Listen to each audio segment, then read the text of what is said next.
Друзья, рада всех приветствовать на заседании нашего светского клуба.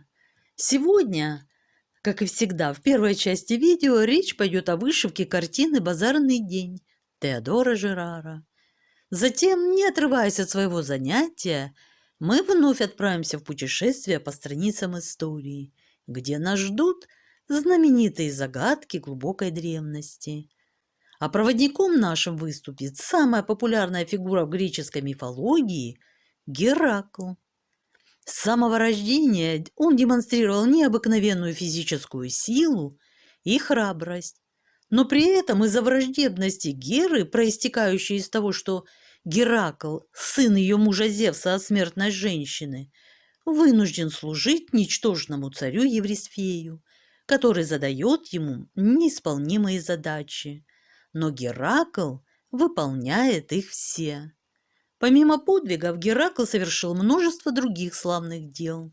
Совершая их, сын Зевса превзошел всех остальных героев силой и отвагой и фактически приравнял себя к богам. Его смерть считалась настолько достоверной, что Ахилл в Илиаде упоминает ее как доказательство того, что человек, даже находящийся под несомненным покровительством богов, должен умереть. Итак, друзья, во второй части видео речь пойдет о герое, в котором течет кровь самого Зевса. А сейчас вышивка. 17 января. Вышло видео с исторической частью об Аполлоне, а это значит, что мы открываем новый отчетный период.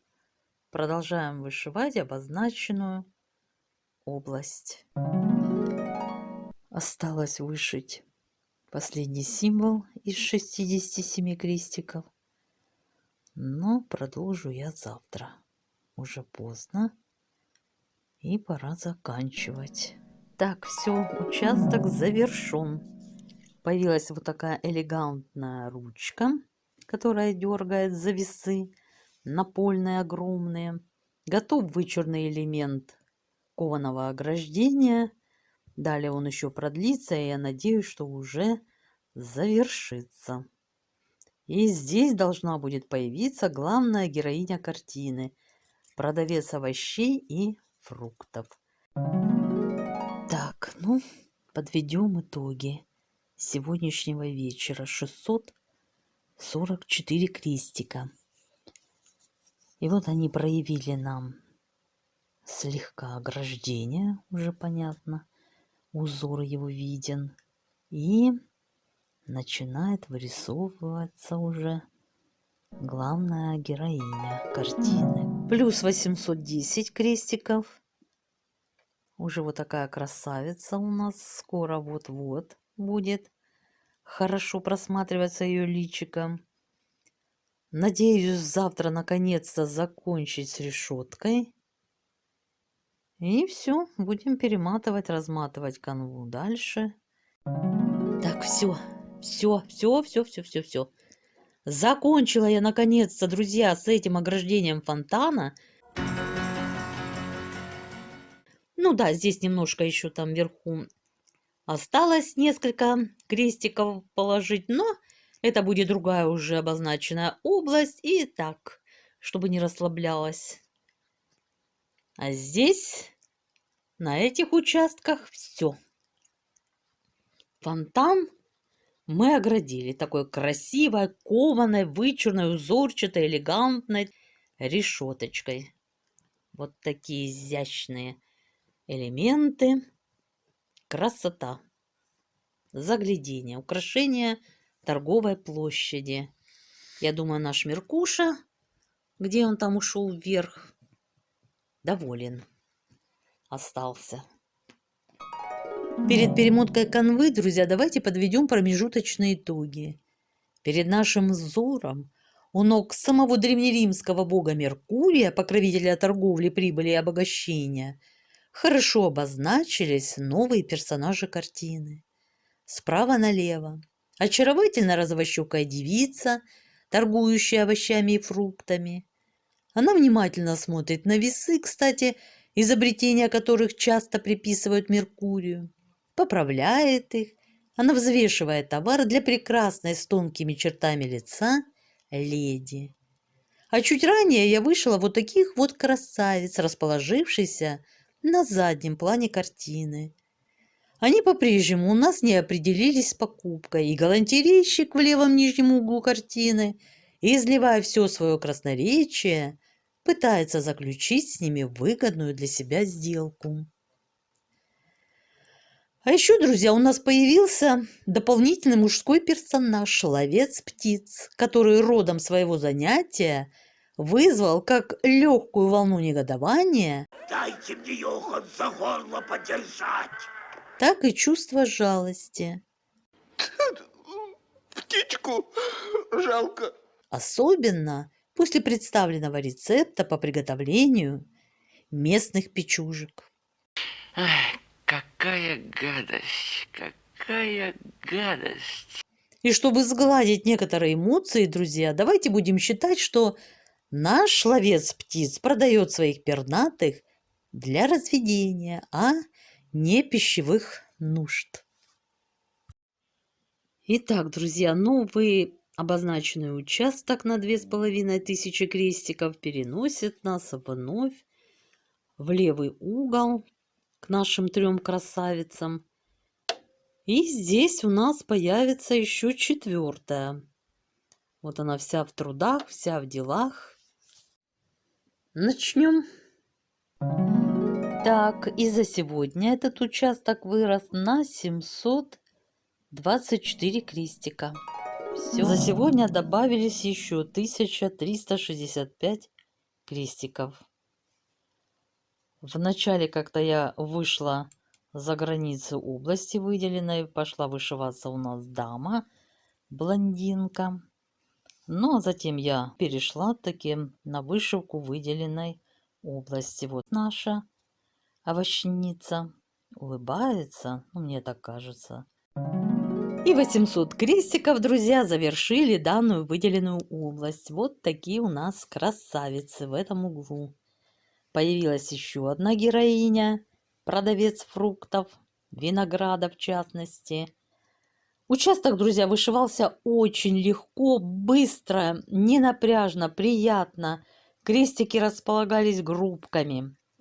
Просто были, конечно, единички, но так, чтобы до умопомрачения такого не было. Разброса сумасшедшего не было. Да, это не сравнить с этим участком, конечно. Опа, опа, пропущенный крестик. Вот так. Нужно срочно его вышить. И я планирую, друзья, на 40 крестиков опуститься вниз. Вот до ролла канвы, которую еще предстоит вышить. Чтобы уже на канве было четко видно и понятно, чем занята данная героиня.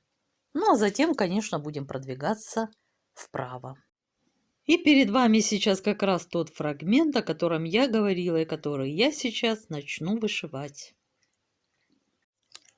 Участок этот, друзья, уже на 278 крестиков вышит. Будем продолжать дальше. Вот такая красота получается. Как хорошо видна девушка. Вот рука ее одна, здесь вторая уже слегка просматривается. И вот здесь она перебирает свой виноград. Дамы продолжают расти. И осталось вышить около 200 крестиков, но на сегодня все. Продолжу завтра. Готово. Все, друзья, прибавилась у нас еще одна подружка. Такая красавица.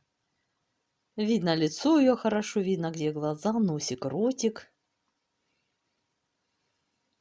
Замечательно все.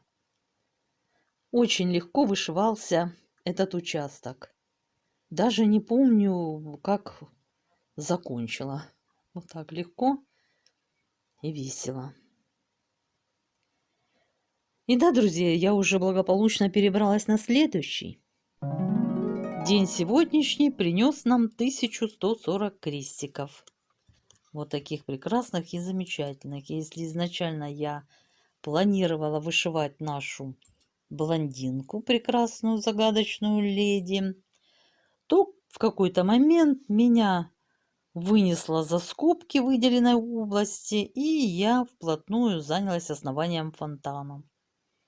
Ну ничего, мне осталось вышить буквально уголочек, и затем уже я вплотную займусь нашими красавицами, одной и второй. Готово, растут наши красавицы. Одна из них на дальнем плане уже обзавелась юбочкой, показалась ее рука из-за основания фонтана. Блондинка, ценительница винограда. Что-то мне подсказывает, что она у нас ждет малыша. Вот как-то так у нее фартушек выпирает с юбочкой. Что не будем исключать этот вариант. Как видите, я уже немного спустилась ниже по канве и набросала несколько единичных крестиков. Так, ну вот зародился у нас еще один новый персонаж. Девочка. Как видите, друзья, на этом этапе у нас появляются герои за героями. Готов еще один фрагмент картины. Кстати, на их юбочках только и удалось отдохнуть. Этот участок посложнее предыдущих, так сказать, дамских. Здесь масса единичек. И на ярком вышитом кусочке платка, накинутого на плечи леди, и на головке ее дочери. В детских кудрях также масса оттенков коричневого. И да, друзья, вышивая основание фонтана, состоящего из плит песочного оттенка, мне вспомнился дом отца блудного сына. На миг даже показалось, что я вновь его вышиваю. Очень похоже. А теперь для любителей математики осталось озвучить эту красоту в цифрах. В общей сложности вышито уже 30,5% картины. В крестиках это составляет 105 830. За прошедшие 2 недели мне удалось вышить 11 380 крестиков. И впереди еще нас ждут 240 620. Итак, друзья, достижения обозначены, результаты продемонстрированы, впечатления озвучены. Вот мы и подошли с вами ко второй части видео. Спасибо, друзья, за ваши просмотры, лайки, подписку и комментарии. А теперь настраиваемся на нужный лад и отправляемся в путешествие по древнему миру. Великий труженик Геракл. Геракл – самая популярная фигура в греческой мифологии. В народной фантазии он был помещен в Микенскую эпоху за одно поколение до Троянской войны. Его смерть считалась настолько достоверной, что Ахилл в Илиаде упоминает ее как доказательство того, что человек, даже находящийся под несомненным покровительством богов, должен умереть. В качестве микенского героя ему надлежало бы иметь свою богиню-покровительницу, подобно тому, как покровительница Ясона была Гера, а покровительница Одиссея и Ахилла – Афина.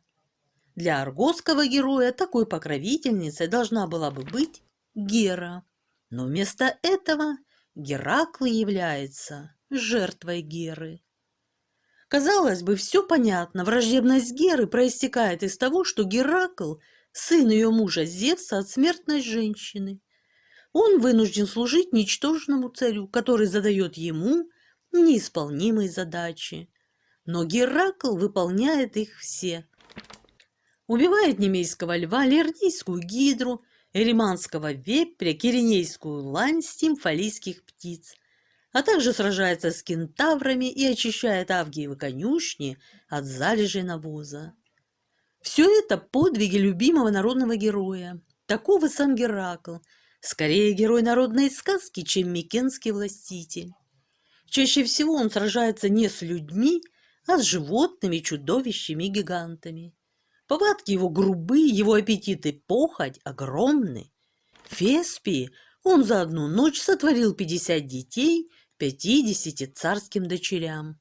Проголодавшись, он отнимает у пахаря вола и тут же его съедает.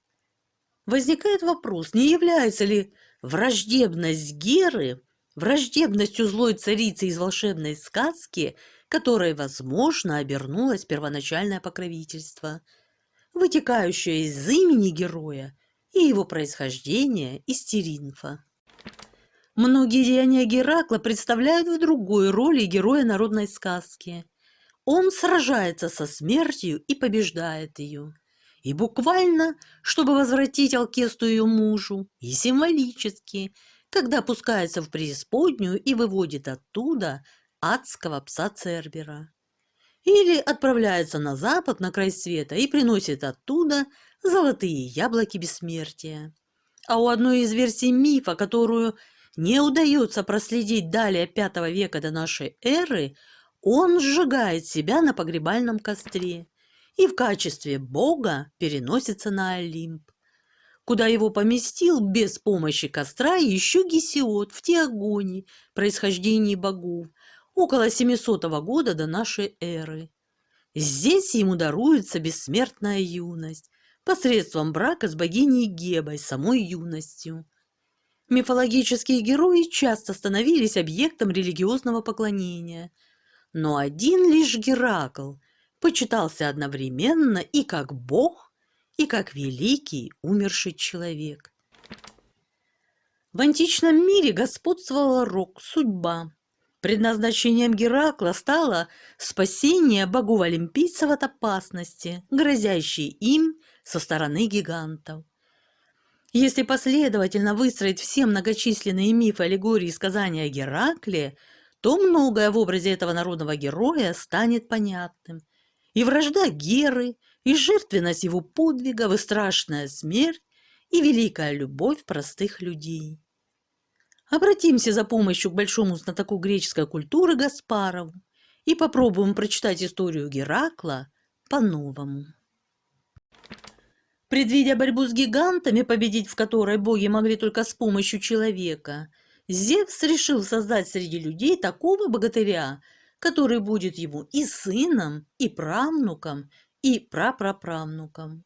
Сделать его великим царем и наделить его силой необыкновенной. Он-то и поможет олимпийцам в борьбе с врагами, а потом вознести его на Олимп и сделать богом. Но жена его, Гера, царица небесная, решила вмешаться. Помочь-то он поможет, да зачтется ли такая помощь? Разве это человек?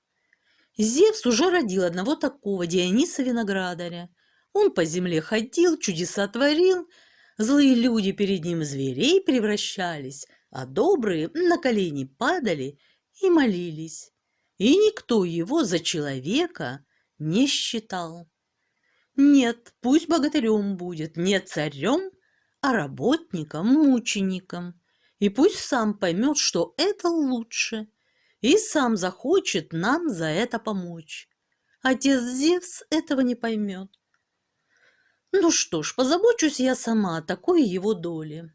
А за это и звать его будут по мне Геракл, что значит «Слава Гере, царице небесной». Зевс высмотрел на земле город Аргос, а в Аргосе красавицу царевну Ио, и сошел к ней зачать сына. «Ладно, — думает Гера, — мать я помучу, а сына не трону». Обратила мать в тёлку, погналась за ней оводом. По всей земле гнала, на краю света оставила в покое, позволила родить сына Эпафа. Сын вырос, стал царем Египта, детей прислал опять в Аргосе царствовать. Родилась у него красавица внучка Даная, опять сошел к ней Зевс город Аргос, зачать себе правнука. Ладно, опять думает Гера, мать я помучу, а сына не трону. Заточила мать сыном в бочку, пустила бочку в море. По всему морю гнала. На дальнем острове оставила в покое, позволила выйти. Сын вырос, чудовище убил, в свой Аргос вернулся. Опять великим царем сделался. Звали его Персей. Родилась и у этого красавица-внучка Алкмена. Опять сошел к ней Зевс зачать себе прапраправнука. «Ладно, — думает Гера, — вот теперь я мать не трону, а сыну покажу, каково людям живется». Возвращается Зевс на Олимп, объявляет: вот родится в Аргосе правнук великого царя, и будет тому великому царю наследником. «Обещаешь, — говорит Гера. «Обещаю, — говорит Зевс». Рожали тогда в Аргосе сразу две сестры, две царские внучки. Одна от Зевса, другая от собственного мужа. Посылает Гера в Аргос свою помощницу Элифию, богиню родов. Пусть вторая рожает побыстрей, а первая подольше. Прилетела Элифия во дворец, вторую сестру благословила, ручкой над ней помахала. А перед первой села на порог, скрестила ноги, скрестила руки, не дает разродиться. Перед нею плачут и молят, а она не смотрит, головкой качает, ждет, пока вторая сестра родит. Дождалась, улыбнулась, поцеловала первую в лоб и улетела. Так и родились в Аргосе в один день два двоюродных брата. Сперва смертный сын, слабенький Евриспий, потом Божий сын Зевса, крепенький Геракл. Возвратилась Элифия на Олимп, докладывает, как было дело. Зевс громовержец в ярости. Получается, что по его же обещанию быть теперь Еврисфею великим аргосским царем, а Гераклу при нем прислуживать. А Гера, не говоря ни слова, сошла с Олимпа и в Аргос, наклонилась над Геракловой колыбелью и дала младенцу Гераклу свою грудь. Тот всосал, молоко брызнуло, от него по небу Млечный Путь потек. Вот теперь спи спокойно, говорит Гера. Царем не станешь, а богом будешь.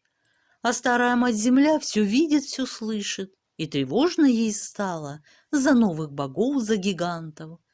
Посылает она в Аргус двух змей подземных скважинец, приказывает: убейте младенцев. Вползают змеи ночью в царский дворец, из глаз огонь, с языков яд каплет. Подняли головы над колыбелью двух младенцев. Те разом проснулись. Еврисфей в крик, а Геракл протянул ручонки, хвать обеих змей за шеи, держит и душит. Вбегают на Еврисфея в крик домашние, а змеи уже дохлые. Бросил Геракл младенец их на земь, а сам лег досыпать. Мертвых змей тогда сожгли на терновом костре во славу Геры, а Геракла стали вскармливать и вспаивать по-особенному. Вырос Геракл, научился и бегу, и борьбе, и конной скачке, и лучной стрельбе. Меча и копья не любил, это оружие царское, а любил дубину и лук. Росту в нем было 4 локтя, а съесть он мог столько, что 5 поваров не наготовят. Сила в нем и вправду была непереносимая. Учился он лирной игре, рука у него была неуклюжая. Учитель, брат божественного певца Орфея, рассердился, толкнул его. А Геракл как толкнет в ответ, тот и упал мертвый. После этого никогда Геракл первым ни на кого не нападал. Зато если на него кто первый нападал, тому плохо было. А лирной игре он так и не научился. Кончилось Гераклово учение, и тут приснился ему сон. Стоит он на распутье между двух дорог, и с двух сторон идут к нему две женщины. Одна стройная, спокойная, вся в белом, глаза потуплены. Другая, набеленная, нарумяненная, идет, как танцует, и любуется на собственную тень. Подбегает вторая Гераклу и говорит: «Ты раздумываешь, по какому пути пойти? Не раздумывай, ступай за мною. Будешь жить без забот и трудов, вкусно есть, сладко пить, любить красивых женщин, крепко спать и наряжаться лучше всех. Другие будут работать, а ты пользоваться их трудами, как гость на пиру». «Кто ты?» — спросил Геракл, а она ответила: «Друзья называют меня счастьем, а враги — порочностью». А другая женщина сказала: «Боги дали тебе силу, а сила дается для труда. Без труда ничего не бывает. Хочешь милости богов — чти богов. Хочешь любви друзей — делай добро друзьям. Хочешь славы в народе — защищай его от врагов и чудовищ. Хочешь урожая — гнись над плугом. Хочешь, чтобы у тебя на все это хватало сил — приучай свое тело к труду и разуму». «Кто ты?» — спросил Геракл. Она ответила: «Молодые называют меня доблестью, а старики — добродетелью».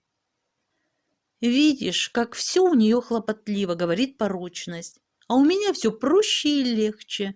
А что проку, — говорит добродетель, — ешь без голода, пьешь без жажды, удовольствия не чувствуешь, плодов дел своих не видишь, похвалы себе не слышишь, прошлого не стыдишься, настоящее тебе в тягость, потому что все радости, кажется, уже прошли, а невзгоды остались. А я опора хозяевам, помощница слугам, союзница в войне, товарищ в дружбе. Молодые у меня радуются похвалам старших, старшие — уважению от молодых, а после смерти к ним приходит вечная слава». Геракл выслушал, повернулся и пошел прочь, жить в трудах и нести людскую долю. Он был самый сильный на свете человек, а пошел служить самому слабому на свете человеку, своему брату, царю Еврисфею. Тот так его боялся, что сделал себе медный погреб и из этого погреба отдавал приказания. Приказаний было 12. 12 служб отслужил Геракл Еврисфею, и все одна труднее другой. Первая служба была убить каменного льва. У льва и правду была каменная шкура. Стрелы от нее отскакивали, меч ломался, а от ударов дубиною лев только встряхивался. Тогда Геракл схватил льва за каменное горло, медленно стал сжимать пальцы и задушил. Из каменной его шкуры Геракл сделал себе плащ на голову и на плечи, который служил ему крепче всякого панциря. Чтобы снять эту шкуру, пришлось вспарывать ее когтем мертвого льва. Больше ничто не брало. Вторая служба была убить девятиголовую змею. Ее звали Гидра, и одна из ее 9 голов была бессмертная. А остальные хоть и можно было срубить, но на месте каждой тотчас вырастало по 3 новых. Долго рубился Геракл, пока не догадался прижигать перерубленные змеиные шеи факелом. Новые головы перестали отрастать, старые он все срубил. А бессмертную придавил огромным камнем, который никому не сдвинуть. В ядовитую змеиную кровь он окунул свои стрелы, и с тех пор они стали смертельными. Потом это обернулось самому Гераклу на беду. Третья служба была поймать лань, золотые рога, медные копыта. Лань была волшебная и умела бегать, не уставая. Но и Геракл, не уставая, гонялся за нею целый год, не присев и не поспав, по всем концам света. А когда она, наконец, споткнулась, то поймал ее за рога и связал по ногам. Богиня Артемида-охотница на него обиделась, но он объяснил, что ловил ее лань не по своей охоте, а по Еврисфееву приказу. Четвертая служба была усмирить горного кабана. Под горою, где жил кабан, водились дикие кентавры, полулюди, полулошади, голова и руки людские, тело и ноги конские. Матерью их была туча небесная, а отцом — великий грешник. Старший среди них был мудрый бессмертный Хирон, воспитатель многих славных героев, а остальные — смертные и буйные. Геракл пришел к Хирону, тот его по-доброму принял и угостил вином. Но остальные кентавры, издали почуяв запах вина, опьянели от одного запаха, сбежались и полезли с Гераклом в драку. Он стал швырять негорящими поленьями из очага, но Матерь, туча небесная, собралась над ними дождем и гасила поленья. Тогда он стал пускать свои смертельные стрелы, и одни погибли, другие разбежались.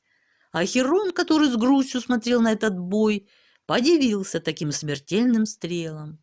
Взял одну, оцарапался и так стал мучиться от змеиного яда, что жалел, что бессмертен и не может умереть. Боги над ним смилостивились и сказали: «Если хочешь, умри, а бессмертие свое передай кому-нибудь другому». Хирон сказал: «Передаю его Прометею-промыслителю, творцу людей и врагу богов». Вспомнили боги, что с людьми им нужно дружить, и не стали спорить, только сказали Гераклу: «Запомни». Геракл запомнил, а с горным кабаном он после этого управился без всякого труда. Пятая служба была укротить коней солнца. Кони жили при большом дворце между двух рек, а присматривал за ними царь Авгий, сын солнца. Он был важный и гордый, над Гераклом посмеялся и сказал: «Зачем укрощать? Они меня и так слушаются. А вот ты лучше возьми и очисти от навоза их конный двор. Там его такие кучи, что никто даже близко подойти не может». Геракл сказал: «Вычищу в один день, а ты за это дай мне каждого 10-го коня». Царь обещал. Тогда Геракл, прокопав ко двору канавы, пустил по канавам 2 соседние реки, и 2 реки смыли начисто весь навоз в один день. Но царь оказался обманщиком. «Это не ты сделал, а 2 реки сделали. Не будет тебе за это моих коней». Геракл ушел, но сказал царю Авгию: «Я еще тебе отомщу». Шестая служба была прогнать медных птиц. Они медными клювами губили людей и скот, а медными перьями осыпали с неба все, кто пытался к ним подступиться. Геракл заслонился от их медных перьев каменной шкурой, но его смертоносные стрелы не могли пробить медных птиц. Тогда он взял в руки детскую трещотку, стал ею трясти, и поднялся такой шум, что птицы перепугались, снялись и улетели за море. Седьмая служба была оседлать огненного быка.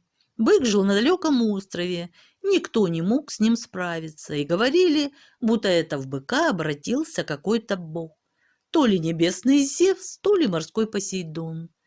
Геракл подступил к быку, дышащему пламенем, оседлал его, переплыл на его спине через море, показал царю Еврисфею, а потом отпустил на все 4 стороны. Восьмая служба была справиться с кобылицами-людоедицами. Они стояли в стойле у злого северного царя, прикованные железными цепями к медным кормушкам. А в кормушки царь бросал неосторожных гостей, забредших в его края. Геракл чтил гостеприимство и вознегодовал на такого недоброго хозяина. Он схватил царя и бросил самого на съедение кобылицам. Они сожрали его, сразу стали кроткими и спокойными и пошли за Гераклом. Девятая служба была добыть пояс любви. Пояс был волшебный. Какая женщина его надевала, ту все любили и не могли разлюбить. Богиня любви отдала этот пояс на хранение царице амазонок. Амазонки жили на краю света женским племенем, без мужчин. Сами правили, сами воевали. Геракл собрал отряд товарищей и пошел на них войною. Была битва, победить было трудно. Но царица амазонок, увидев Геракла в битве, полюбила его и после битвы сама отдала ему пояс. Десятая служба была добыть быку великана Гериона. Герион был внуком Великого океана и жил на берегу океана спиной к целому свету. Снизу до пояса он был как человек, а выше пояса у него было 3 груди и 3 головы с 6 руками. Дойти до него по суше нельзя было, потому что по дороге стояли крутые горы, а по морю, потому что из внутреннего моря, где правил бог Посейдон, не было прохода во внешнее, где правил Великий океан. Геракл прокопал этот проход, насыпав по обе стороны пролива 2 горы Геракловы столбы. А потом проплыл по проливу в золотом челноке, в котором солнце на закате спускается в море. Вышел на Герионов берег и одной стрелой пронзил все 3 его тела. На обратном пути Геракл шел со стадом под склоном Кавказских гор и услышал над собою стон. Посмотрел и увидел огромного коршуна, опускающегося на скалу. Посмотрел получше и увидел, что это не скала, а огромное человеческое тело, прикованное к горам. Тут он понял, что это и есть Прометей-промыслитель. Когда-то он создал людей, вылепив их из глины и вдохнул душу. Потом научил их всем искусствам и подарил им огонь, украв его у богов и принеся с Олимпа в пустом стебле тростника. За это Зевс приковал его к Кавказу, и огромный коршун каждый день прилетал клевать его печень. Геракл вспомнил про уговор с кентавром Хироном, выстрелил из лука, коршун упал в пропасть, а с Прометея пали цепи, и он стал свободен и бессмертен. Так боги помирились с людьми, потому что война с гигантами была уже близко. Оставались еще 2 службы, самые трудные. 11-я была принести золотые молодильные яблоки с края света из священного сада самой земли. Сад сторожил дракон, над садом стоял, поддерживая небо на плечах, человек-гора Атлант, брат Прометея. А на подступах к саду бродил великан Антей, сын земли и брат гигантов. Геракл схватился с Антеем. Долго они боролись, и Геракл не мог его победить. Каждый раз, как он валил Антея на земь, тот, наполняясь новой силой, вскакивал и продолжал борьбу. Геракл понял, эта мать-земля вливала в него силу каждый раз, как он к ней припадал. Тогда он оторвал великана от земли, вскинул в воздух и почувствовал, как тот слабеет в его руках, и только когда тот испустил дух, бросил его на земь. Подошел Геракл к саду, стрелой и убил дракона. А Атланту сказал так: «Сорви мне 3 яблока из твоего сада, а я за тебя подержу небо». Атлант так был рад хоть на миг снять с себя тяжесть неба, что согласился. Геракл принял на плечи всю тягу небесную, по колени ушел ногами в землю, но выдержал. А Атлант сорвал яблоки, подошел к нему и сказал: «Подержи еще, а я сам отнесу их в твой Аргос». «Хорошо», — сказал Геракл, — «только сначала отпусти меня ненадолго. Мне режет непривычно плечи, и я положу на них подушку». Атлант поверил и согласился, а Геракл, высвободившись, сказал ему: «Каждому своя служба». Взял яблоки и пошел обратно. 12-я служба была страшнее всех. Нужно было вывести из царства мертвых 3-голового пса Цербера, сторожившего дворец черного бога Аида. Бог Гермес-душеводитель был Гераклу проводником. Они сошли в темную горную пропасть, переплыли реку, через которую никто не переплывал обратно, прошли по подземным полям, где бродили, не узнавая друг друга, бестелесные покойники. Видели 4 великих грешников, мучащихся вечными наказаниями, хитреца, который никак не может вкатить на гору большой камень, гордеца, который стоит в реке и не может нагнуться, чтоб напиться, наглеца, который лежит в широком поле, и коршун терзает его, как Прометея, и отца кентавров, великого грешника, за руки и за ноги, привязанного к спицам огненного колеса. Черный царь Аид и царица Персефона встали Гераклу навстречу. Он попросил их отдать ему пса, и они сказали: «Возьми, если можешь». Цербер прижался к земле и лизал Геракловы ноги 3 своими языками. Геракл взял его за косматый шиворот и вытащил из подземелья на белый свет. Когда Геракл, показав пса Еврисфею и отпустив его обратно в царство мертвых, стоял над черной пропастью и отирал пот, перед ним опять встал Гермес, вестник богов. Они пошли неизвестно куда, и Гераклу казалось, что они идут спокойно и тихо, а навстречу им стремительно проносятся рощи и холмы, моря и острова. Когда они остановились, вокруг была каменная равнина, а вдалеке со всех сторон крутые горы. Над горами сверкали светлые столбы, уходя в самое небо. Это были боги. Они ждали явления гигантов, а Геракл, маленький среди пустого поля, стоял внизу, потому что предсказано было так.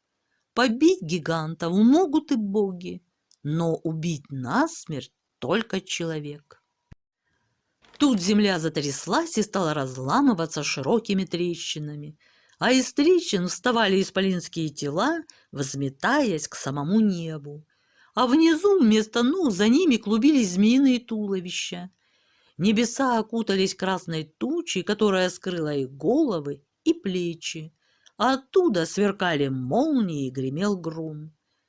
Геракл видел, как в 12 рук нагромоздили гиганты все горы в одну каменную кучу и бросились по ней ввысь, а потом, как рассыпалась эта гора, и рухнули на земь корчащиеся великаны. Кто обожженный молнией громовника Зевса, кто раненый стрелой солнечника Аполлона, кто копьем воительницы Афины. Тяжело и осторожно ступая, неслышный среди ревущих криков, быстро ходил Геракл между падающими телами, из которых каждая лежа была выше, чем он стоял. И метил из лука кому в сердце, кому в бок, кому в глаз. В кого он не успевал попасть, те оживали от прикосновения к матери земле и снова рвались к небу, а потом снова падали на земь. А земля тряслась, и из огненных расселин выбирались все новые исполины.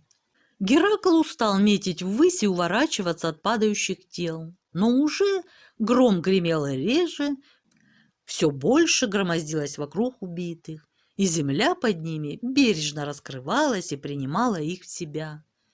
Он почувствовал, что силы его кончаются, сел на камень и закутался в львиную шкуру. Когда он очнулся, вокруг было пусто, сумрачно и тихо. Он встал и пошел, куда глаза глядят. К ночи он дошел до пастушьей хижины. Пастухи грелись у огня и говорили, какая нынче буря гремела на востоке, в стороне флегрейских полей. «Я был там», — сказал Геракл. «Это бились боги с гигантами, и я одержал им победу». Но его не поняли. Геракл возвращался на родину мрачный и растерянный. Он чувствовал в себе всю ту же несносимую силу, но он уже ни у кого не был на службе и не знал, что ему с этой силой делать. Дома его ждали жена и дети. Он не привык жить с ними и сидеть у мирного очага. Голова у него закружилась, и ему показалось, что это перебитые им чудовища ожили и прикинулись его домашними, чтобы вновь коварно на него напасть. Он схватил лук и стал стрелять. Крик и стон пошел по всему дому. А когда Геракл опомнился, то вокруг него лежали мертвыми и жена, и дети, и у каждого стрела в сердце. Он вышел на улицу, и народ разбежался от него во все стороны. Всем было страшно смотреть на убившего свою жену и детей. Он пошел искать, кто бы согласился очистить его от греха, помолиться богам, зарезать поросенка, обрызгать его кровью Геракловы руки и сказать: «Кровь смыта кровью, ты чист», а мертвого поросенка закопать в землю. Он пришел в город Пилос, и ему отказали. Он пришел в город Спарту, и ему отказали. Он пришел в Аполлонов город Дельфы над вещей скважиной в середине земли, и там ему отказали. В ярости он схватился за столбы Аполлонова храма и начал их трясти. Аполлон бросился с Олимпа спасать свой дом, и Геракл вступил в драку с богом-солнечником. Тут Зевс, общий их отец, грянул с неба и разнял их дерущихся. Над Гераклом был совершен обряд очищения, а в наказание за грех ему было велено год отработать в рабстве у царицы Амфалы. Вновь оказавшись в рабстве, Геракл снова почувствовал себя легче и спокойнее. Амфала была царица веселая и добрая. Геракла она одевала в женское платье и сажала за прялку, а сама залезала в львиную шкуру и пыталась ворочать дубиной. От Геракла она родила 4 сыновей. В промежутках Геракл для нее убивал драконов, побеждал великанов, усмирял разбойников, а однажды даже сцепился с карликами. Отслужив в Амфале, Геракл воротился в Грецию и снова не знал, куда себя деть. Богам он больше не нужен, люди хоть и кланялись, но боялись. Для себя ему было жить скучно, а дома жены и детей у него не было. Он пошел на царство Солнцева сына, обманувшего его в 5-й службе, и разорил его. Он пошел на город Пилос, где не захотели совершить над ним очищение, и разорил его. Он пошел на город Спарту и разорил его за то же самое. Но поселиться он не захотел ни там, ни там. В каждом царстве был свой законный наследник, и отнимать наследство он не хотел. Он пошел походом даже за море. Там стоял город Троя, где правил царь Ламедонт. Когда-то по пути от Амазона Геракл спас его дочь от морского чудовища. Ламедонт обещал ему ее в жены, но не дал. Теперь Геракл собрал с собой на Трою молодых богатырей. Они взяли и разорили город, убили царя, отбили царевну. Но, поглядевши на нее, Геракл понял, что вовсе она ему и не нужна. Царицу он выдал за своего товарища из молодых богатырей. Втрое посадили царем над развалинами младшего сына убитого царя, а сам воротился в Грецию ни с чем. Но теперь он понял, что ему нужно – найти хорошую жену, завести дом и умереть спокойной смертью. Он припомнил, что когда шел брать пса Цербера из подземного царства, то встретил призрак богатыря, величавее и могучий которого не было во всем подземелье. Богатыря звали Мелиагр, и он сказал Гераклу, что на земле осталась у него сестра по имени Дионира. Геракл пошел к ней свататься. Жениху было много, а главным был Ахиллой, речной бог с бычьими рогами. Геракл схватился с ним в рукопашную. Ахиллой обращался и волной, и змеей, и быком. Но Геракл одолел его, сломал ему рог и заставил отречься от девушки. Диониру выдали замуж за Геракла, и все уже думали, что когда старый царь, ее отец, умрет, то Геракл станет новым царем и, наконец-то, заведет себе добрый дом и хорошее царство. Но этого не случилось. Опять Геракл не сладил со своей несносимой силой и нечаянно убил царского родственника. От убийства его очистили, но ему пришлось уходить. Тут как раз поблизости осталось без князя маленькое горное княжество Трахин, голые скалы да бедные люди. И они позвали на княжество Геракла. Геракл пошел. По дороге была река, перевозчиком у реки был дикий кентавр, убежавший сюда от давнего побоища. Геракл посадил свою Диониру ему на спину, а сам пошел через реку вброд, держа лук и стрелы над головой. Тут злому кентавру захотелось отомстить Гераклу за старую обиду и украсть у него жену. Он выскочил на берег и поскакал с нею прочь. Но Геракл прицелился вслед. Ядовитая стрела его попала кентавру прямо в спину. Из раны хлынула кровь, смешанная со змеиным ядом, и кентавр понял, что ему конец. И тогда он задумал злое и сказал Дионире: «Набери моей крови, и если муж тебя разлюбит, то намажь ею его одежду, и он полюбит тебя опять. Это потому, что я так сильно тебя любил». Дионира, поверив, так и сделала. Долго правил Геракл в глухом Трахине, и уж в Греции стали его забывать, а ни старость, ни смерть все не брали его. Сами боги не знали, что им делать с Гераклом. До сих пор еще не случалось смертным людям восходить к богам, и неизвестно было, как это делается. Гера, царица небесная, и тут догадалась первой. Она сказала, чтобы сделаться богом, Геракл должен сжечь себя на костре. Как всю жизнь мучился, так и в смертный час пусть помучается. Когда горит дерево, то тяжкая часть его остается золой, а легкая уходит дымом. Так и у Геракла на огне несносимая сила сойдет темнью в подземное царство, а ум и мужество взойдут светом на божеский Олимп. А чтобы Геракл догадался это сделать, позабочусь я сама. Я царица небесная, жена царя небесного.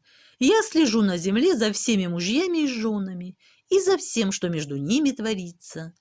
Будет ему огненная смерть. А тем временем сам Геракл с тоски уже искал себе смерти.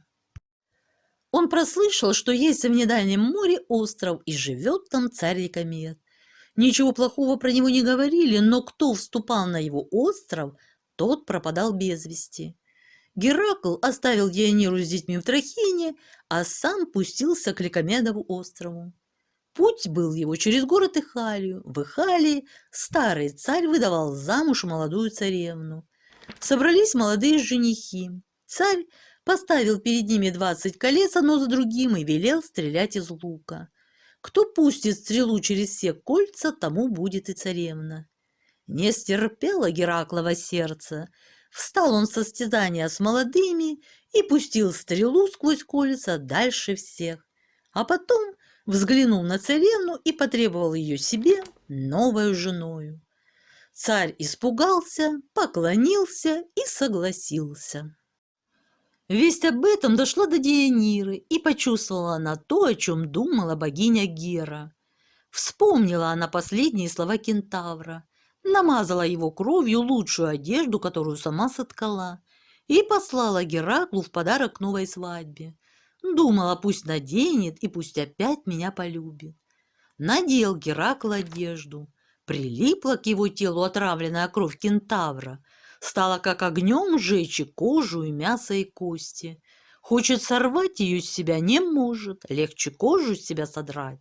Мучаясь, корчась и крича от боли, приказал он отнести себя в свой горный Трахин.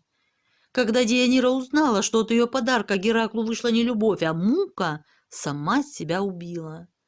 Геракл отдал новую невесту свою сыну, волшебный свой лук и стрелы другу, а для себя приказал сложить большой костер на самой высокой горе.